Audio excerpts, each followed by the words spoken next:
안녕하세요. 워런 버핏처럼 매일 신문을 박준모와 함께 읽으면서 투자의 고수가 됩시다. 웜의 신박 오늘 10월 7일 월요일입니다. 주말 잘 보내셨습니까? 주말에 그렇게 기온이 많이 떨어지지는 않고 그죠? 참 덥지도 않고 춥지도 않은 너무 좋은 날씨였던 것 같습니다. 일요일은 약간 비가 왔는데 어떻게 기가 막히게 토요일 날 불꽃 축제를 해서 정말 좋은 날씨에 불꽃 축제한 것 같습니다. 어떤 분이 마포에 계신데 저희 회사 오셔가지고 불꽃 축제 볼 수 있나요 하셨는데 저희 회사에서는 이 앞에 파크원이랑 LG 트윈스 타워 때문에 좀 가리긴 합니다. 그래서 저도 저희 형님하고 조카랑 저희 집사람이랑 같이 저기서 봤습니다. 마포대교에 올라가서 봤었는데 정말 마지막 장면이 이 장관이었죠. 불꽃 잠깐만 저와 같이 불꽃 한번 보고 오시겠습니다. 함께 하지는 못했지만 그날의 감흥의 마지막 하이라이트 우리나라 이 불꽃이 터지면서 정말 멋있었지 않았습니까? 그죠? 요거 잠깐만 보고 다시 시작하겠습니다.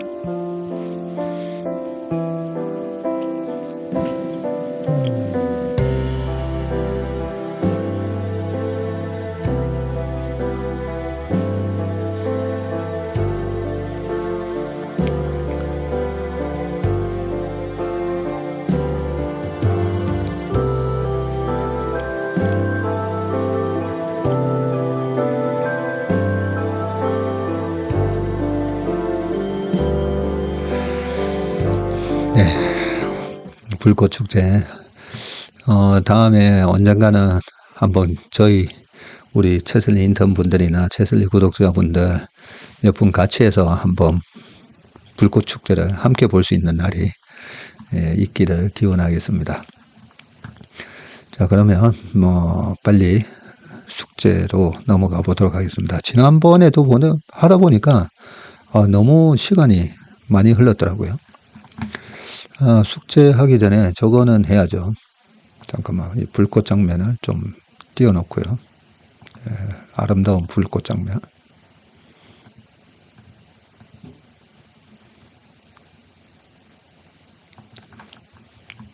불꽃 장면을 띄워놓고, 댓글에서, 오피셜 인턴 한 달 된 새내기신데 수익맘 N3X 분이 올리신 건데 종목을 고르는 게 너무 어려워서 리딩도 받아보고 하는데 성과가 없어요. 절대 리딩방 하지 마십시오. 그래서 레버리지를 매매해 볼까 하는데 레버리지 모아가도 되는 건가요? 하셨는데 레버리지는 무조건 일주일 안에 승부 보고 나오는 약간 투기적인 매매 상품이죠. 한 달 되는 새내기 분한테 이걸 레버리지를 하시라는 얘기는 참아 못하겠는데 우리 인턴 선배분들이 이번에도 2,530개 졌을 때 레버리지 딱 들어가서 10% 먹고 나왔습니다. 그 영상이 있습니다. 그죠? 신기한 차트 분석 보시면 그 영상이 나오니까요. 그거 참고하시고 레버리지는 모아가는 게 절대 아닙니다. 절대 아니고 정말 레버리지는 확실하게 100% 수익이 나는 구간이 PBR 0.9 밑으로 떨어졌을 때 그 신기한 차트 분석 보면 나오는데요. 최근 2년 동안에 5번의 기회가 있었는데 아무리 기대도 석 달 안에 10%는 수익을 내고 나왔었습니다. 그거 5번 했으면 10% 해가지고 50%나 수익 날 수 있는 그 부분인데 그 기회가 자주 오지는 않고요. 오더라도 무서워서 잘 못 삽니다. 무서워서. 근데 인턴 벌써 6회차, 7회차 되시는 분들은 이번에 PBR 0.9 밑에서 레버리지 잘 하셨다라고 얘기하는데 아무튼 레버리지는 모아가는 게 아니라 정말 내가 갖고 있는 그 필살기에 딱 지수가 들어왔을 때 딱 들어가서 그냥 더도 말고 덜도 말고 10%만 먹고 나왔어요. 보통 한 이틀 만에 10% 나오는 경우, 이틀에서 한 일주일 만에 10% 나오는 경우가 많거든요. 그렇게 보시면 되고, 몇 달 된, 이 건성 인턴님. 건성 본다고 해서 건성 인턴님이라고 하셨는데, 설레이는 100억이라고 돼 있으시는 분인데, 지수 맞추기. 그 매달 지수 맞추기가, 아침에 모닝 브리프 있잖아요. 최슬리 모닝 브리프에서 그 첫날입니다. 첫날 이번 달 종가 맞추기 한번 지수 한번 적어보세요. 한번 많은 분들이 거기다가 예상된 지수를 남기시거든요. 매달 첫날 아침에 하는 그 모닝 브리프가 업로드 되고 꼭 아침에 안 하셔도 그날 하루 12시 전까지, 밤 12시 전까지 기회를 드리고 있습니다. 나이가 드니까 이제는 이름이 깜빡깜빡 해가지고 김창옥 교수님이었는데 그 생각이 안 나서 김 뭐더라 하다가 말았는데 김창옥 교수님 맞습니다. 공감. 김창옥 교수님의 강의가 참 재밌는 게 보면 우리가 너무 이 주변 친한 사람일수록 그 공감을 안 해주잖아요. 공감을 안 해주면서 생기는 문제를 아주 뼈 때리는 그런 말씀을 통해서 얘기를 많이 해주십니다. 우리 아이가 됐건 부부 관계든 아니면 회사에서든 공감 한번 해주시면 되는데 그랬어? 어젯밤에 그랬어? 네. 오다가 그런 일이 있었어? 라고 이 공감 한번 해주면 되는데 그래서 왜? 이는 이 반응이 항상 이 싸움의 불씨를 만든다라는 그런 강의를 참 많이 들었던 것 같습니다. 고려아연에 대해서도 얘기를 해주셨고요. 고려아연이 얼마죠 지금? 77만 7천 원 이렇게 돼 있고 공개 매수가가 정해져 있으니까 근데 보통 보면 이제 공개 매수가 근처에서 주가가 놀게 되죠. 지금 이 주식을 내가 사서 공개 매수가에 파는 게 나은가? 그 기간의 이자율도 계산을 해보고요. 장이 아주 좋으면 내가 이거 사가지고 3% 4% 뛰기 하느니 다른 거 사서 돈 벌래 하면서 갈 수도 있고 여러 가지가 계산이 돼서 가격이 결정이 됩니다. 그리고 공개 매수가에 너무 많이 몰리면 지난번에 SM 같은 경우에도 너무 많이 몰리는 바람에 내가 신청한 수량의 한 40%밖에 공개 매수가 안 됐었잖아요. 그죠? 그런 리스크. 내가 공개 매수에 응했을 때 내 주식이 100% 다 매수가 될 거다라고 생각하시면 안 되고요. 안 됐을 경우까지 시장은 다 계산을 하더라. 그렇게 이해를 하시면 좋을 것 같습니다. 이문영 님이 중국발 훈풍을 내가 못 따라잡은 투자자라면 중국발 주도 섹터들, 파악 및 관련 섹터 추세주들 이렇게 빨리 스크리닝을 해서 대비를 해야 되는 거 아닌가? 그렇게 얘기하셨는데 보통 준비되어 있는 사람 잘 없습니다. 저희 같은 경우는 아침에 모닝 브리프 하면서 왕 차장이 참 좋은 기업들 많이 얘기를 해줘서 이번에 한 18종목 샀었거든요. 18종목 사가지고 최근 2주 만에 그냥 한 방에 수익이 다 나버렸는데 그래서 이럴 경우에는 그냥 일단 ETF 사시는 것도 방법입니다. CSI 그 다음에 홍콩은 코덱스 H 이런 거 있잖아요. 차이나 H 등 여러 가지 ETF를 일단 사놓고 그 다음에 종목으로 이 중에서는 뭘 사는 게 나은가? ETF가 좋은 게 딱 그겁니다. 공부가 안 됐을 때 일단은 ETF 사놓고 그 다음에 공부를 하는 거죠. 네, 여기까지 하고 기사로 넘어가 보도록 하겠습니다. 자, 첫 번째 기사는 현대차 인도법인 이달 22일 상장이 유력하다고 합니다. 블룸버그 기업 가치 잠깐만요.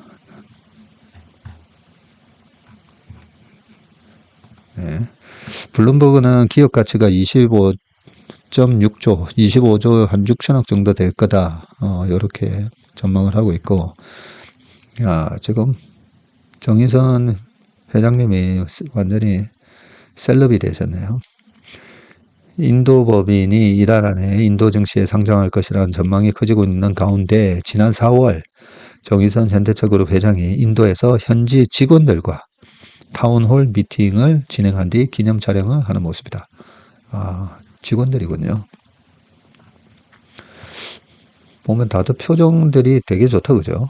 예, 그리고 다들 후덕하게 생기셨네요. 정의선 회장님이 저랑 동갑이던가 막 그럴 건데, 머리가 좀, 일하신다고 머리가 좀 많이 빠지셨네요.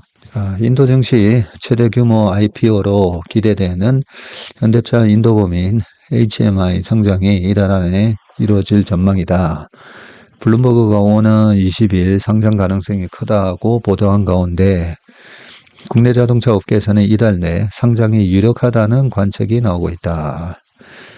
인도법인은 20일 인도 주식시장 상장 추진을 위해 이르면 7일 인도증권거래위원회에 보완 요청을 받은 관련 서류들을 모두 제출할 것으로 알려졌고요. 블룸버그는 현대차 측은 인도법인의 기업 가치를 190억 달러, 약 25조 6천억으로 보고 있고 전체 지분의 17.5%를 매각해서 33억 달러를 조달할 것으로 기대한다. 근데 지분을 매각을 하면 이 지분을 갖고 있는 현대차한테 돈이 들어오는 건데 그러면 현대차가 그걸 받아서 다시 빌려주나요? 그래서 전체 지분을 구주를 매각하는 하면 그 회사로 돈이 들어오는 게 아닌데 그죠? 1996년 설립된 인도 법인 지분 100%는 현대차 본사가 보유 중이고 업계에서는 규제 당국의 심사가 진행 중인 상황에서 기업 공개 규모나 기업 가치 상장 시기 등 세부 상황은 변경될 수 있지만 이달 안에는 상장이 마무리될 것으로 보고 있다고 되어 있습니다.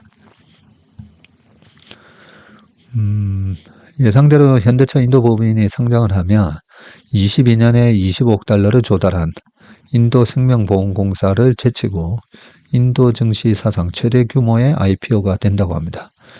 현대차 인도법인은 설립 2년 만인 1998년 첫 모델인 쌍뚜로를 양산한 것을 시작으로 지금까지 인도 시장에서 약 900만 대를 판매했군요.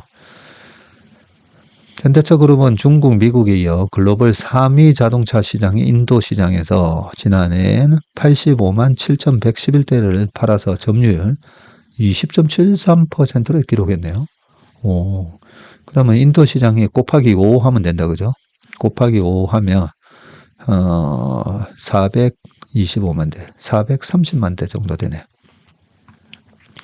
마루티 스즈키에 이어서 2위로 인도 시장은 현대차 그룹의 북미 유럽과 함께 3대 시장으로 꼭 꼽힌다. 3위, 글로벌 3위라고 하니까 되게 많아 보이는데 실제로는 450만 대 정도밖에 안 된다, 그죠?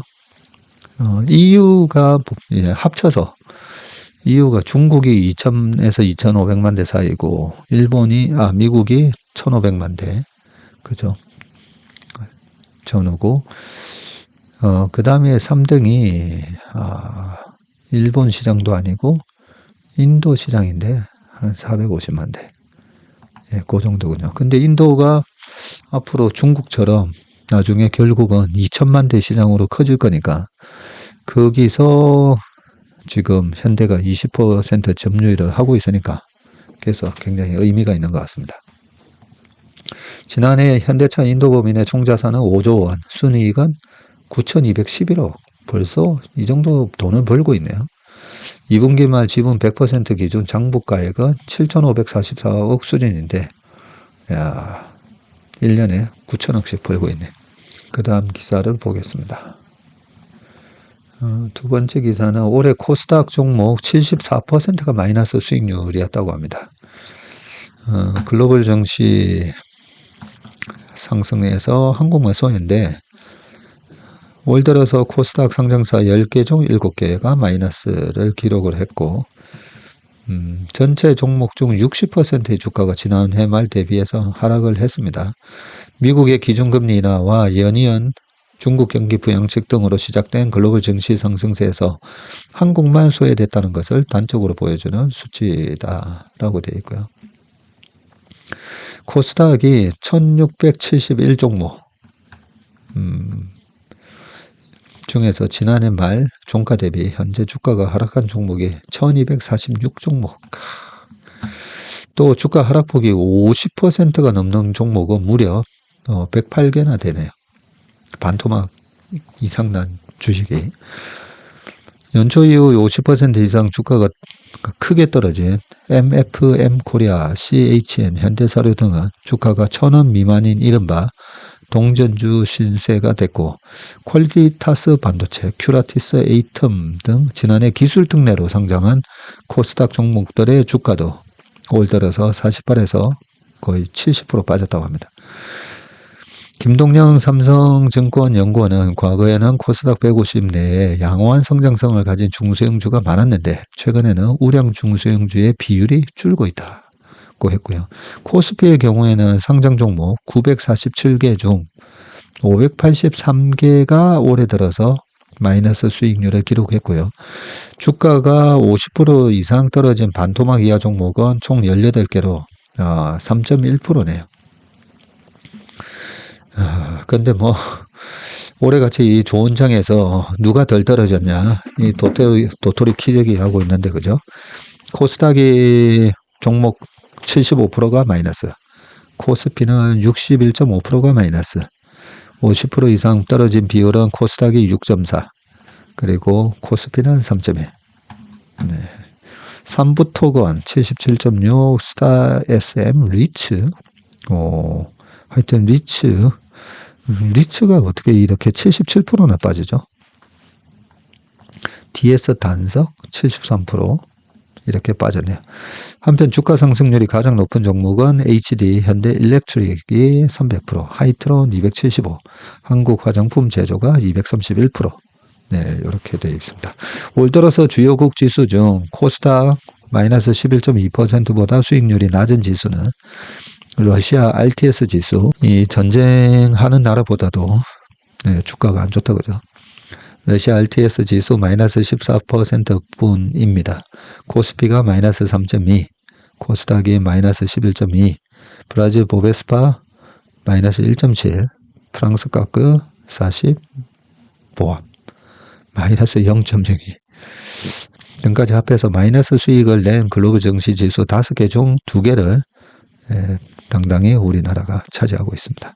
국내 증시는 중동 위기 등 글로벌 요인의 반도체 고점론에 따른 대형 반도체주 부진, 기업 밸류업 정책에 대한 실망감 등이 겹치며 약세를 이어가고 있다는 분석이다. 근데 최근 오늘 아침 모닝 브리프에도 말씀드렸지만 중국 시장이 저렇게 급등하다 하면 우리 시장에도 반드시 약간 그런 거 있잖아요. 여의도 콩국수 집을 갔는데 뭐야 300명이 기다리고 있네. 그러면 몇 분 기다려야 돼요? 한 3, 40분 기다리시면 됩니다 라고 했을 때 옆에 그냥 거기 서울 설렁탕인가 또 있고요, 명동 갈국수 또 있었는데 그냥 여기서 먹고 갈까? 약간 그런 느낌으로 에이 중국 너무 많이 올랐네.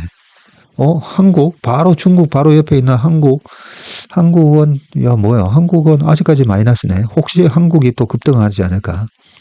네, 그러면서 매수세가 어느 정도는 들어온다고 봅니다.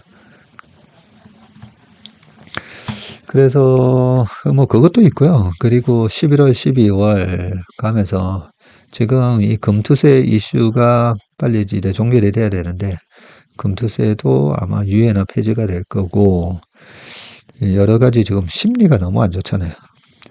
심리가 되게 안 좋은데 이 심리가 개선이 되면 글로벌 증시랑 어느 정도 약간의 기맞추기 반등은 있어서 거의 2016년하고 저는 거의 비슷하게 끝날 거라고 생각합니다.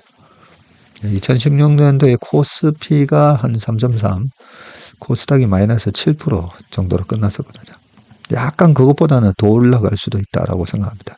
대통령 선거가 끝나고 나면 약간 힘을 받지 않을까 그런 생각합니다. 그러니까 좀 너무 짜증나시더라도 연말까지는 이제 어려운 시기는 거의 다 끝났다라고 제가 말씀드렸는데, 연말까지 어떤 분들은 또 11월 달부터 본격적으로 빠진다 뭐 이런 분들도 있긴 하잖아요.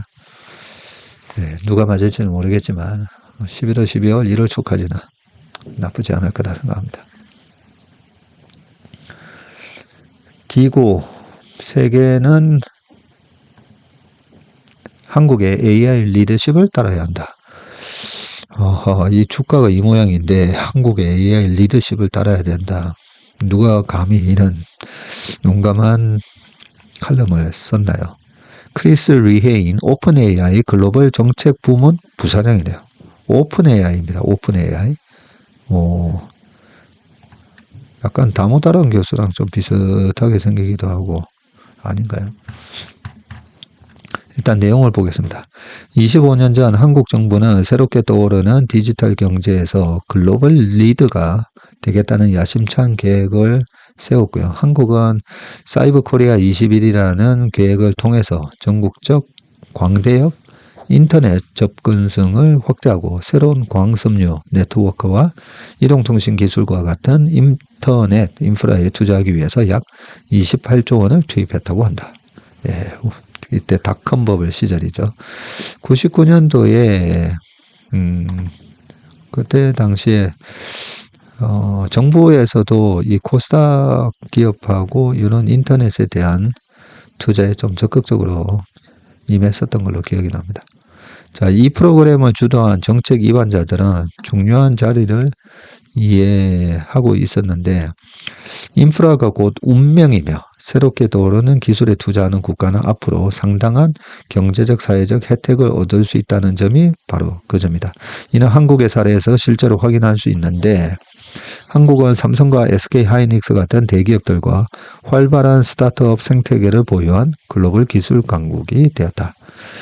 이제 한국의 리더들은 싱가포르나 일본 등과 함께 AI에 대한 선도적인 접근을 취하며 2027년까지 한국을 세계 3대 AI 강국 중 하나로 만들기 위한 구체적인 계획을 수립하고 있다. 우리는 이 같은 정책을 추진 중인 한국의 리더들에게 동의를 하고, AI는 단순한 기술 진보가 아니라 마치 전기처럼 앞으로 수세대에 걸쳐서 경제사회 국가 안보를 형성할 변혁적 기술이다. 한국은 정부 계획에 따라 새로운 AI 모델을 개발하기 위한 민간 부문에서의 노력을 지원하고 AI 칩과 반도체 제조 역량 설계 및 건설에도 투자할 예정인데, 특히 AI 혁명을 가속하기 위한 필요한 컴퓨팅 파워와 데이터 센터, 발전 시설, 그리고 이를 연결하는 네트워크와 같은 물리적 인프라에 크게 투자할 예정이다. 인프라는 중요하며 그 이유는 다음과 같다. 현재 전 세계가 생각하고 있는 AI란 챗GPT와 같은 생성형 AI 시스템이다. 이 생성형 AI와 관련해서 최근 우리는 질문에 대해 답을 그대로 내놓는 방식이 아닌 추론을 통해서 문제를 해결하는 능력을 가진 획기적인 새로운 모델을 내놨다. 이 같은 새로운 도구는 오픈 AI CEO 샘 얼터먼이 최근 자신의 에세이에서 언급한 지능의 시대라고 부르는 시기에 한 걸음 더 가까워지게 하고 있다. 샘이 말하는 새로운 시기에 AI는 혁신적인 과학적 진보를 가능하게 하고 전례 없는 수준의 공동 번영을 가져올 것이다. 샘이 에세이에서 말했듯 기술은 우리를 석기 시대에서 농업 시대로 그리고 산업 시대로 이끌었다. 여기서부터 지능의 시대로 가는 길을 여는 것은 컴퓨팅 에너지 그리고 인간의 의지다. 이 핵심적인 통찰력, 즉 AI 혁명의 미래가 AI 인프라의 확장에 달려 있다는 사실은 이제 샘의 법칙으로 불리기 시작했다. 자, 다만 문제는 컴퓨팅 파워와 에너지 수요가 공급을 훨씬 초과한다는 점인데 이 문제를 해결하지 않으면 AI 인프라 부족은 혁신의 속도를 늦추고 기술 접근을 제한하며 세계 많은 사람이 그 혜택을 누리지 못하게 할 수 있다. AI 혁명에서의 국가의 미래는 AI 인프라를 확장할 능력에 달려있다. 한국의 정책 입안자들은 이 같은 중요한 부분을 적절하게 파악했다고 생각을 하는데 이번 한국의 발표는 AI가 의료와 교육을 개선하고 새로운 과학적 발견의 영감을 이끌고 인간 창의성의 새로운 지평을 열 수 있도록 하기 위해 세계가 따라야 할 모델이다. AI 인프라 구축은 또한 실질적인 경제적 혜택을 가져올 것인데 요게 지금 그래서 AI 해서 뭐 돈 버는 거 있어 뭐 이런 얘기 요즘 많이 나오는데 그죠? 오픈 AI는 최근 외부 전문가들과 협력하여 전 세계 여러 지역에 5GW 데이터 센터를 구축할 경우 나타날 수 있는 잠재적인 일자리 증가와 경제 성장을 분석한 바 있고 이 결과에 따르면 한국에서 데이터 센터를 건설할 경우 최대 8만 개의 일자리가 창출이 되고 연간 80억 달러 이상의 경제적 이익을 가져올 수 있다는 결과가 나왔고 데이터 센터가 운영되기 시작하면 수천 개의 추가 일자리와 수십억 달러의 GDP 성장이 이어질 수 있다고 합니다. 새로운 AI 인프라 구축도 중요하지만 그 경제적 영향을 극대화하기 위해서는 AI 규제에 대한 개방적인 접근도 필요한데 AI의 유용성 효과는 데이터의 글로벌 상호 연결성에 깊이 연관되어 있기 때문이고 또한 한국은 이미 뛰어난 기술력과 고도로 숙련된 인력을 보유하고 있어서 이 분야에서 선도적인 역할을 할 수 있는 독보적인 위치에 있다. 이러한 자원들을 최첨단 글로벌 AI 기술과 결합하면 한국은 한국어와 문화적 특성을 반영하여 자국민의 필요에 적합한 최고 수준의 모델, 베스트 인 클래스 모델을 개발할 수 있을 것이다. 한국은 AI 혁명을 가속하고 그로부터 이익을 얻을 수 있는 위치에 있는데 또한 인프라가 곧 운명이라는 점을 이미 이해하고 있다는 점은 다른 나라도 따라가야 할 부분이다. 우리가 인터넷 때도 그죠? 이 인프라 구축을 잘했고 미국만 가도 데이터 업로드 시키고 뭐 하는데 뭐야 왜 이래 느리지? 딱 그렇게 느낍니다. 그래서 우리가 참 이 초고속 인터넷 막부터 해가지고 인프라가 빨리 잘 깔려 있다라는 게 참 최고의 그 강점이라는 생각이 듭니다. 전 세계 이익을 위해 우리는 가능한 한 신속하게, 가능한 한 많은 AI 인프라를 구축해야 한다. 인터넷 인프라를 구축하는데 선두주자로 나섰던 한국은 이제 AI 분야에서도 그 길을 이끌고 있다. 네. 이것만 보면 외국인들이 우리나라 이 AI의 인프라를 까는 기업에 엄청난 투자를 해야 되는데 이 AI 인프라를 어떻게 보면 AI 서버잖아요. AI 서버, AI 가속기, 그리고 이 서버, AI 서버에 들어가는 저장 장치 ESSD, 네, 그 가속기에 들어가는 HBM 등. 네. 자, 그 다음 기사 넘어가 보겠습니다. 재밌는 기사가 하나 있습니다. 김윤덕이 만난 사람, 벙커에 빠진 인생, 안 되면 들고 나와라. 거기가 끝 아니다. 네, 모든 아마 골프 치시는 분들은 우리 최경주 선수도 아마 70년생으로 기억을 하고 있는데 PGA 투어 500회 출전 앞둔 최경주라고 되어 있습니다. 요거 클릭하면 아마 동영상이 나오나 봅니다. 그죠? 어떤 말씀을 하셨나 한번 보겠습니다. 현대상 최경주 인비테이셔널에 참가하기 위해 한국에 온 최경주는 절제와 겸손의 삶을 살기 위해 노력한다고 했다. 요즘 눈매가 순해졌다는 말을 듣는다. 눈매가 정말 완전히 독사 눈매셨잖아요. 골프를 몰라도 최경주가 왜 검은 탱크인지는 첫눈에 알 수 있다. 온몸에 태양이 이글거리고 양복 차림인데도 눈에서 레이저가 쏟아졌다. 54세에 KPGA 투어, SK텔레콤 오픈, PGA 투어 더 시니어 오픈에 진격해 우승컵을 거머쥔 이 남자는 내년 7월 디오픈에서 PGA 투어 500회 출전이라는 대기록을 세우겠다고 했다. 두 차례 우승 후 미국 현지에서 CGN 다큐 휴먼 네컷을 촬영을 했고 갑상선 수술 후에 신앙 안에서 절제된 삶을 살려고 노력한다는 그는 물에 빠진 줄 알았던 공이 작은 섬에 안착해 있었던 것처럼 하나님의 뜻은 누구도 알지 못한다며 웃었다. 사실 제가 최경주 선수를 2번 봤는데요. 예전에 제가 한창 골프 칠 때 SK텔레콤 저기 영종도에 보면 스카이 70이라는 골프장 있지 않습니까? 거기 갔을 때 최경주 선수 처음 뵀고요. 그리고 제가 축구 감독을 하고 있지 않습니까?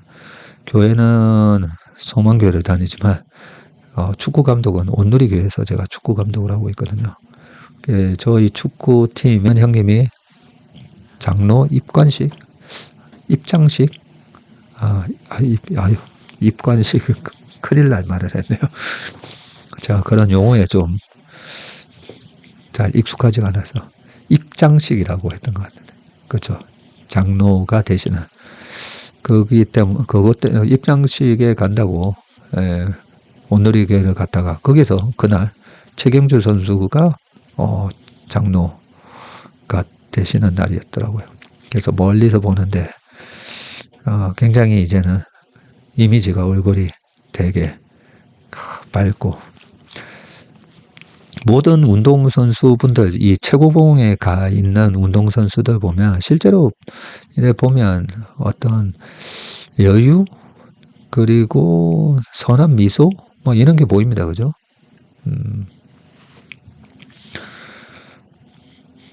자, 그래서 아마 이 신앙 얘기가 아마 나왔던 걸로 기억을 합니다. 자, 조금만 더 읽어볼게요.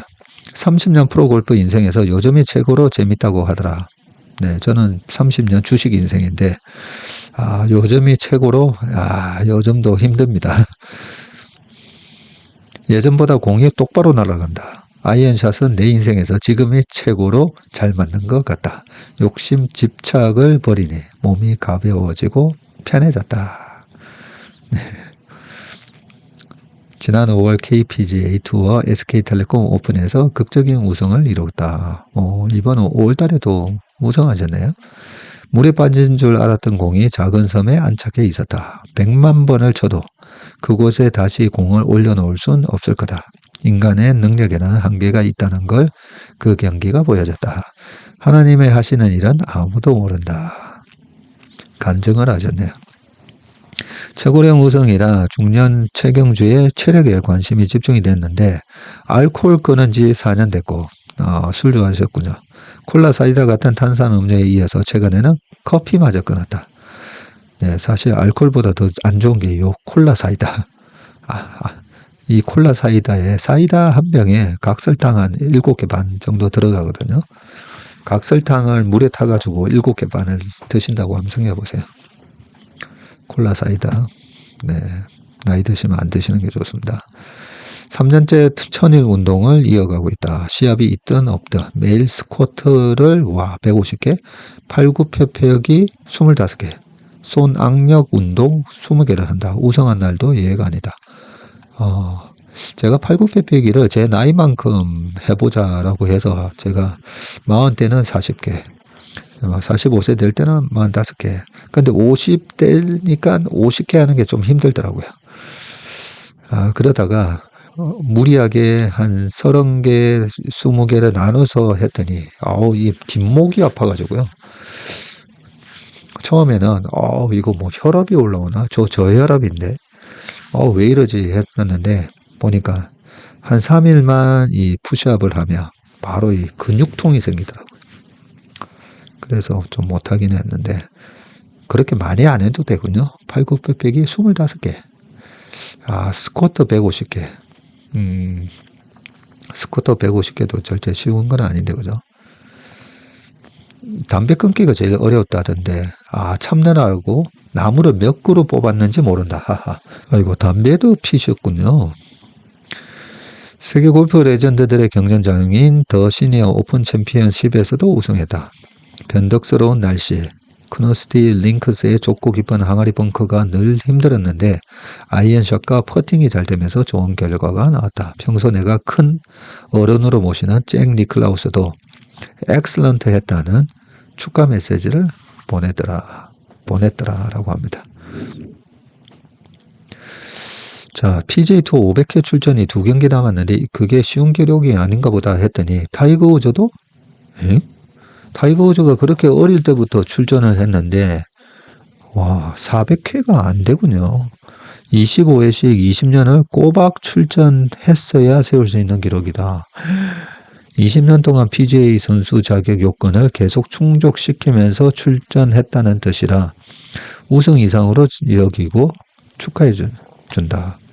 내년 디오픈에서 500회도 기록하고 우승까지 한다면 그건 지구가 쪼개지는 일이다. 라고 하셨네요.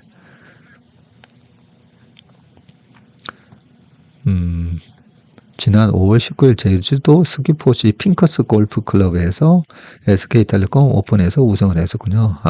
SK텔레콤 하면 저는 당연히 영종도 스카이 72에서 했나 싶었더니 이번에는 제주도 이 핑커스에서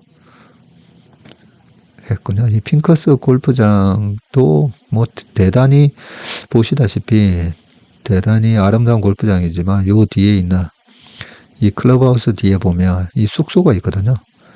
이 숙소가 엄청나게 비쌉니다. 그때 저희는 행사 때문에 가서 저 숙소에 3명인가 4명인가 같이 잤었는데 주최 측한테 물어봤더니 저 숙소가 엄청 비싸다고 들었던 걸로 기억이 납니다. 여기가 작은 섬에 골프공이 떨어졌다는 게 바로 여기군요.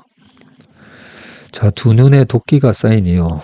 최경주, 양용원은 등 형님들 활약에 젊은 선수들 승전고가 끊긴 지 오래됐다고 하는데 그만큼 경쟁이 심해서 그렇다. 매년 전 세계에서 15명에서 20명의 선수들이 새로운 경쟁자로 들어오고 나는 지금도 후배들이 엄청 잘하고 있다고 생각한다. 다만 우승이 없을 뿐인데 기다리며 지켜봐야 한다. 자서전에는 나는 잡초인데 요즘 젊은 친구들은 화초에 가깝다고 썼던데 그건 노코멘트다 라고 하셨고 PGA는 맹수들의 치열한 전쟁터라고 했더라. 20년 전으로 돌아가도 다시 도전할까? 아마 그럴 것이다. 목표가 생기면 꿈이 생기고 꿈을 이루려면 도전하는 건 당연하니까. 박세리와 비교해서 최경주는 시기상조라며 만류했다던데 한국에서 잘하고 있고 아시아에서 인정받는데 뭐하러 미국까지 가냐고 말리더라. 그러나 해보지도 않고 포기하는 건 너무 아까워서 피땀 흘려 준비를 했고 우선 아내가 갑시다 해줬고 피홍배 삼성그룹 회장님, 김기열 슈페리어 회장님이 넌 할 수 있다며 후원해 주셨다고 합니다. 네. 일단 여기서 이 아내 역할이 참 중요했다, 그죠? 갑시다. 제가 지난주 주말에도 부모님하고 식사하고 저희 형님하고 같이 저녁 먹으면서 때도 나온 얘기입니다. 갈까 말까 할 때는 가는 게 맞다고. 안 가서 나중에 후회가 되지. 갔다고 후회하는 경우도 있겠지만 안 가서 후회하는 경우가 많습니다. 막상 가보니 너무 힘들어서 울었다고. 연이은 컷 탈락도 힘들었지만 동료 선수, 경기위원들에게 알게 모르게 당하는 차별, 그리고 영어의 어려움이 컸고 스트레스가 쌓이니 포식하게 되고 배도 커지고 내 눈에 도끼는 그때 다 쌓인 거다 라고 합니다. 다큐에서는 영어가 유창하던데 했더니 미국에서는 20년을 살았는데 하루 한마디만 배워도 몇 마디인가. 영어가 서툴 때도 아무 말이나 하고 휙 가버려 기자들이 황당해 했는데 날 취재하려면 너희들이 한국말 배워오라는 배짱도 부렸다고 합니다. 지난 7월 29일 영국 스코틀랜드 커누스티 골프 링크스에서 열린 PGA 투어 시니어 오픈 챔피언십에서 한국인 최초로 챔피언스 투어 메이저 우승을 차지한 뒤 트로피를 들어올리고 있다. 예. 요즘 제가 이 골프를 안 치다 보니까 1년에 한 4번, 5번은 치긴 합니다. 근데 관심이 없다 보니까 전혀 몰랐네요. 아유, 축하드립니다. 자, 이 정도면 되겠지 않은 함정. 2002년 PGA 투어 컴팩대회에서 첫 우승했을 때 엄청 기뻤겠다. 이때 2002년이었었군요. 아내를 뼈가 으스러져라 안아줬지. 탱크라는 별명은 2003년 프레지던트컵에서 생겼다 하더라. 이언 베이커 핀치라는 호주 선수가 방송 인터뷰 중에서 KJ는 한번 물면 놓지 않고 탱크같이 밀고 간다고 하는 바람에 그때 탱크라는 별명이 생겼군요. 참 좋은 별명을 만들어줬다 그죠. 2007년 메모리얼 챔피언십에서는 잭 니클라우스에게 우승 트로피를 받았다. 코리아의 작은 섬 완도에서 당신의 책 마이웨이 골프를 읽으며 꿈을 키웠다고 하자 니클라우스는 물론 200여 기자단이 깜짝 놀라더라. 하늘에는 오비, 코스 일탈, 아웃 오브 바운드인가 그러죠. 하늘에는 오비가 없다는 그의 말이 지금도 기억난다. 아이언샷은 높이 칠수록 좋다는 뜻이고 가장 위대한 스승은 너 자신이라는 말에 큰 거울 세워놓고 스윙 연습을 했었다. 키가 컸다면 공도 호쾌하게 치고 러프에서 더 잘 탈출할 수 있을 거라 생각했는데 뼈를 이어붙이는 수술을 독일이 잘한다고 해서 알아보니 수술만 3년, 재활하는데 또 3년 걸린다고 해서 포기했다고 합니다. 2008년 소니 오픈 우승 후에는 등에 통증이 겹쳐서 랭킹이 추락하자 그동안 운이 좋았다. 한물 같다는 평이 쏟아졌는데 안타까운 마음에 비난과 혹평도 하는 거라고 생각을 했고 인내하고 기다리는 시간으로 삼았다. 슬럼프란 단어를 쓰지 않는다고 하는데 자기 도피, 핑계 같아서다. 도전하는 과정에서 부족한 걸 채우기 위해 노력하는 기간이 왜 슬럼프인가. 참 마음의 자세 그죠. 남들이 봤을 때는 너 요즘 못하고 왜 이래 슬럼프야 라고 하는데 내가 부족한 걸 채우기 위해서 노력하는 기간이라고 생각을 하시는군요.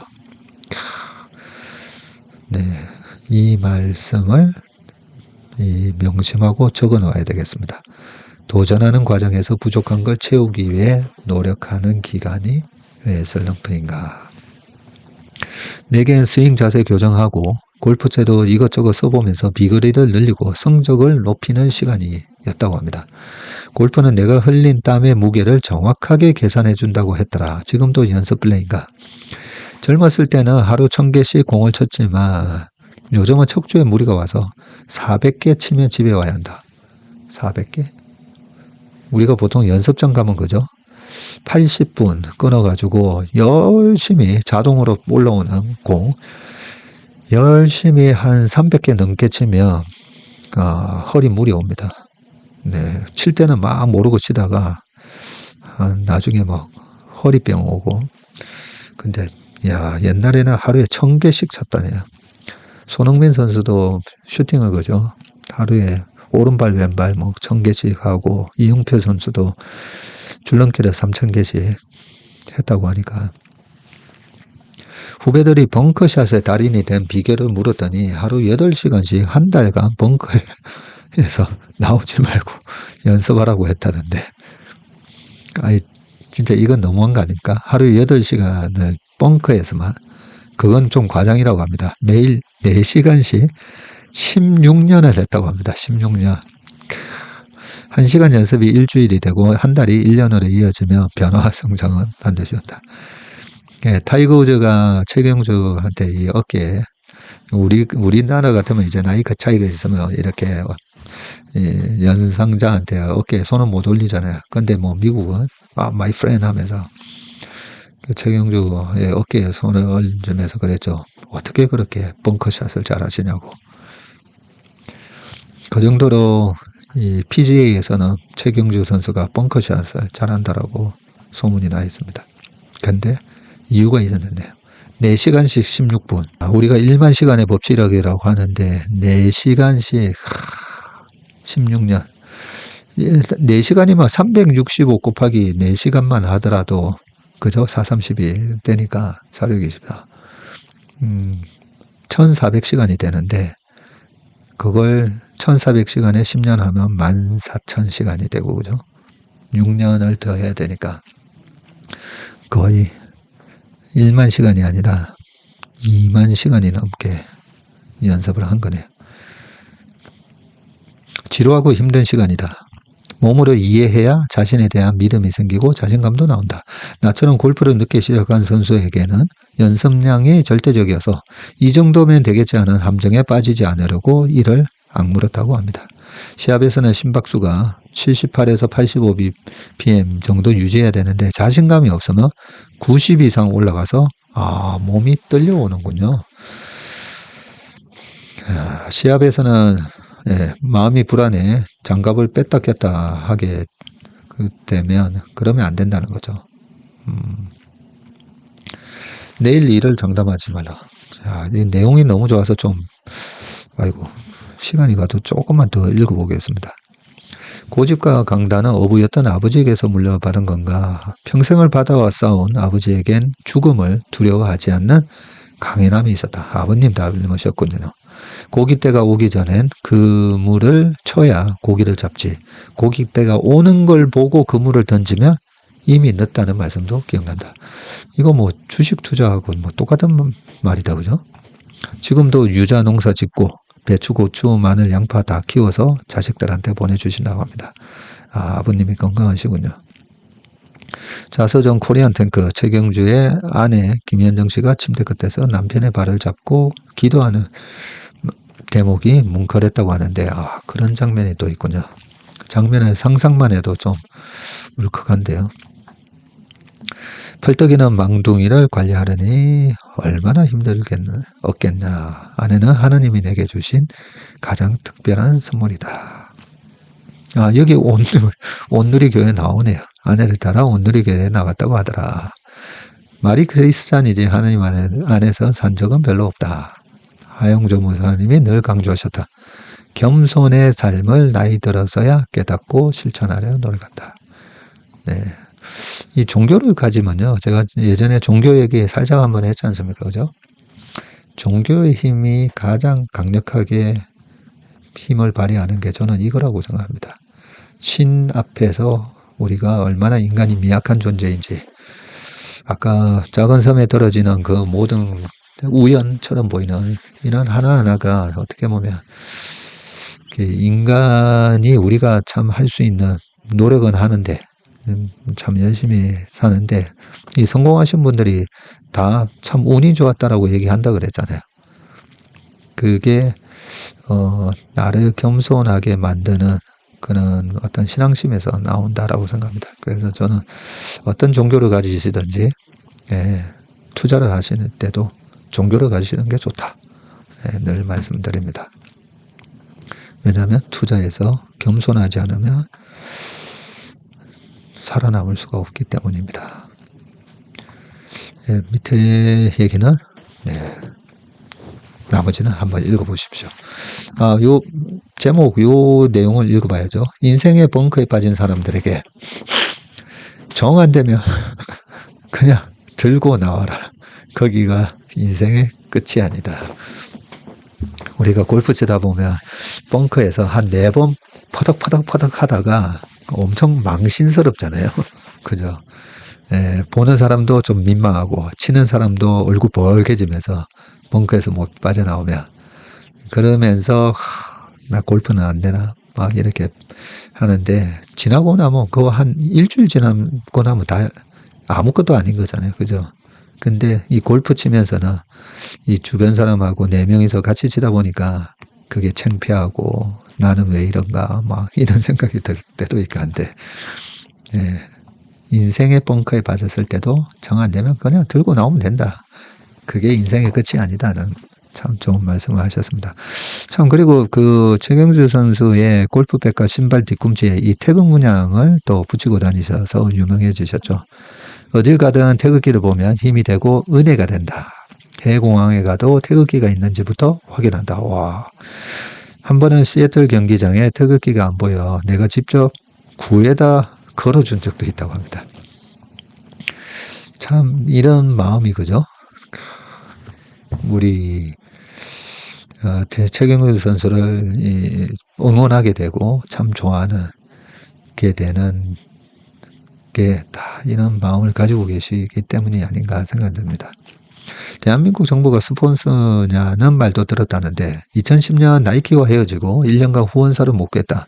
스폰서 로고가 없는 모자를 쓰려니 자존심이 상해서 자수로 태극기를 받고 나갔더니 외국 선수들이 너는 대한민국이 스폰서냐고 물었다고 합니다.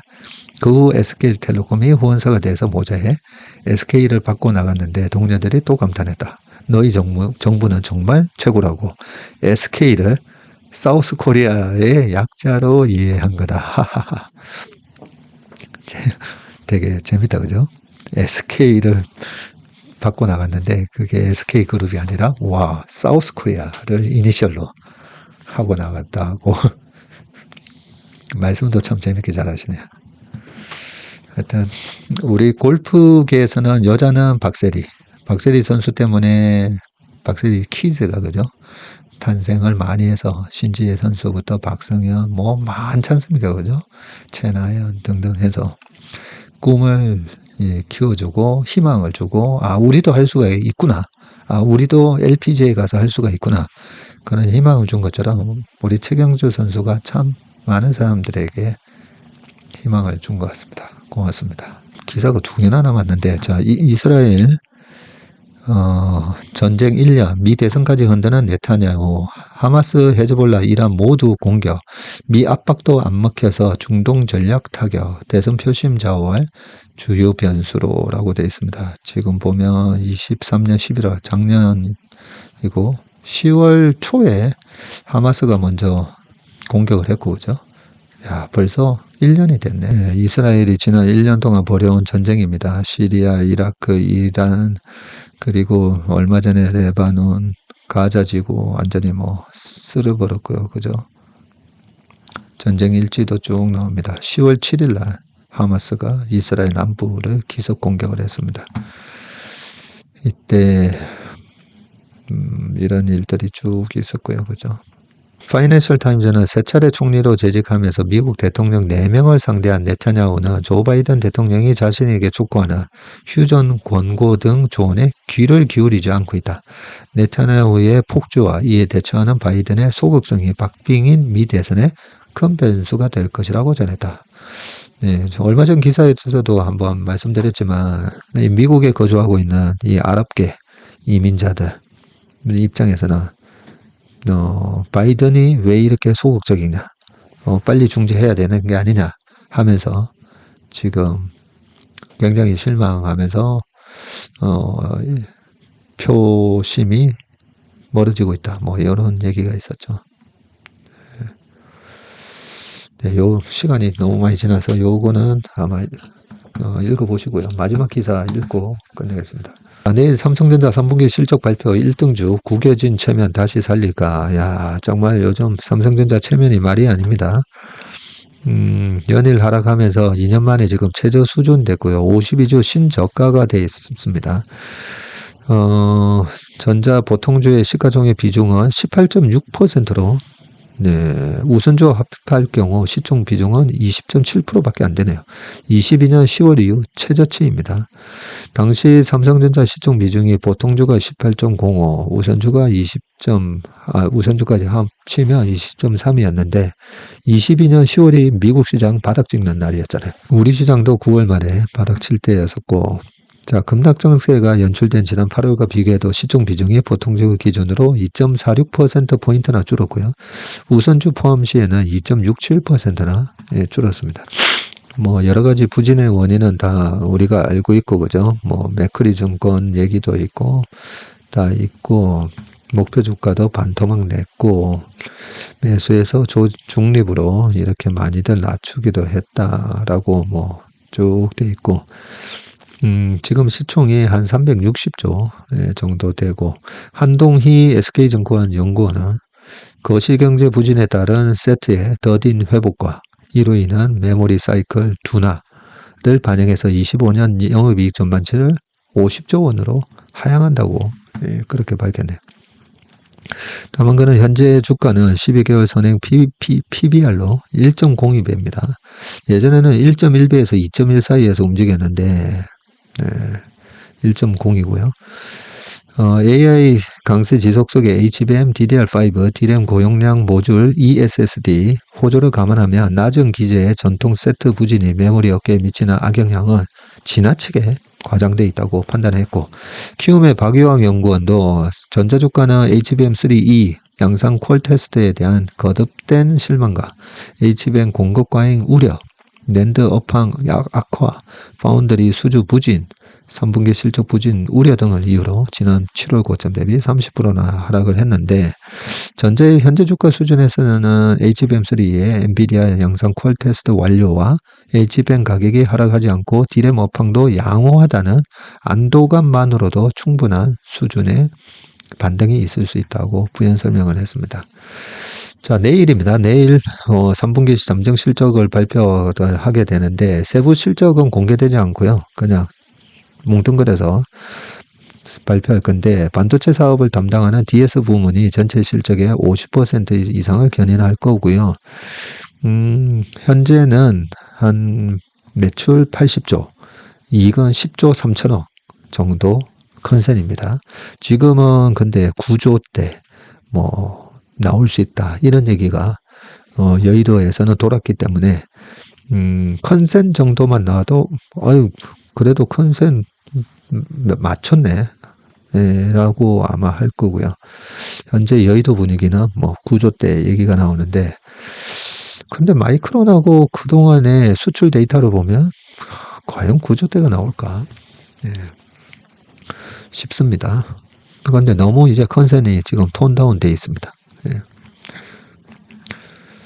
보통은 이렇게 톤다운 시켜놓고 약간 서프라이즈 내면서 11조, 12조 뭐 요 정도 이렇게 내지 않을까 싶긴 한데 잘 모르겠습니다. 하도 주변에서 들리는 얘기가 안 좋아서요.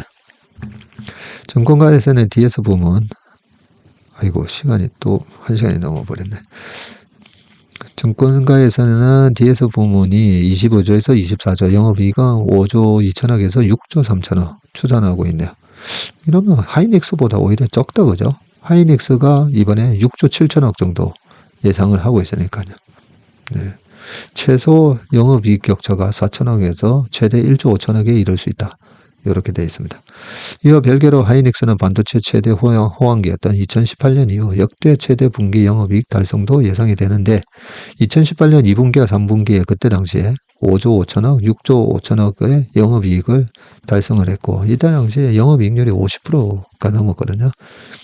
자, 올해 2분기에도 역대 3위 분기 영업이익을 기록한 바 있습니다. 자, 워맨신박 오늘 여기까지고요. 이번 한 주 힘차고 또 건강한 그런 한 주 되시길 바라겠습니다. 고맙습니다.